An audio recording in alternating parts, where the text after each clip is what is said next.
এইবাৰ পৰীক্ষাত এটা নতুন দিশ আমি সংলগ্ন কৰিছোঁ, আগতে পুলিচতো কৰোঁ, যে এইবাৰৰ পৰা নিগেটিভ মাৰ্কিঙৰ এটা ছিষ্টেম হ'ব, অৰ্থাৎ ভুল উত্তৰ কৰিলে মাৰ্কিংটো নিগেটিভ হ'ব।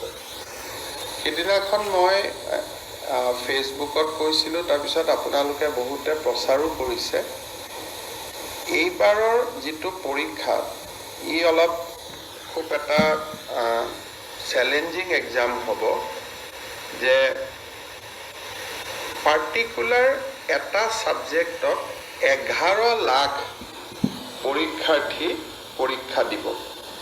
আমি যেতিয়া মেট্ৰিক পৰীক্ষাও পাতোঁ, হায়েষ্ট আমাৰ কেণ্ডিডেট হয় 5 লাখ। 11 লাখ পৰীক্ষাৰ্থীক লৈ পৰীক্ষা পাতাৰ ৰেকৰ্ড ইউ পিক বাদ দি কোনো ষ্টেটৰ আজিলৈকে নাই।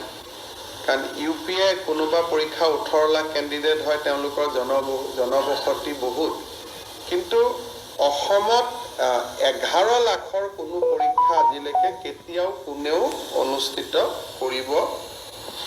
কৰাৰ প্ৰয়োজনীয়তা অহাই নাছিল।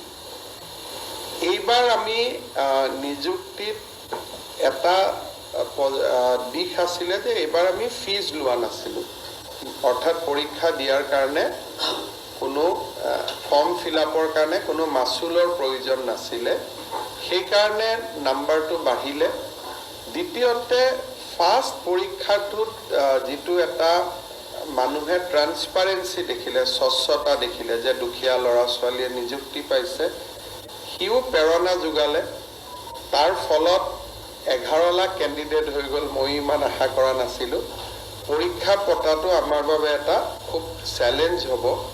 ডিচিসকলেও চেণ্টাৰ কৰিব পাৰিব নোৱাৰিব, তেওঁলোকেও যথেষ্ট কষ্ট কৰিব লাগিব। যি নহওক, আমি আগবাঢ়ি গৈ থাকিম আৰু সময়ে সময়ে যি ডেভেলপমেণ্ট হয় আপোনালোকক জনাই থাকিম।